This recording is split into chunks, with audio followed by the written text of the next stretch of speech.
O'zbekistonda kir havosidan qochib sayohat qilish uchun top 5 ta havosi toza davlatlar. Like bosib qo'ying, hozir ko'rib chiqamiz. To'pimizni ochadigan Avstraliya davlatini Canberra va Melburn shaharlari hozircha IQ reytingi bo'yicha birinchi o'rinlarda turibdi.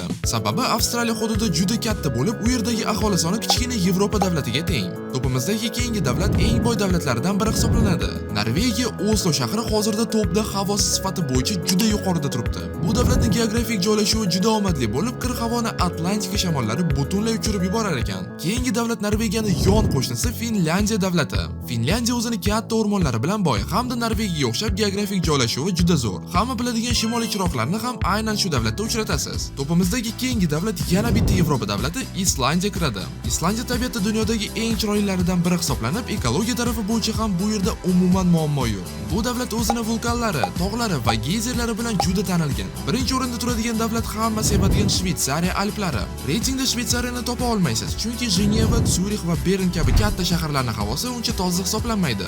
Ammo Zermatt, Interlaken va Lyusen kabi Alplarga yaqin shaharlarning havosiga kelsak, dunyodagi eng toza havolaridan biri aynan shu yerlarda bo'ladi. Bu videoni esa birga shu joylarga bormoqchi bo'lgan tanishingizga yuborib qo'ying.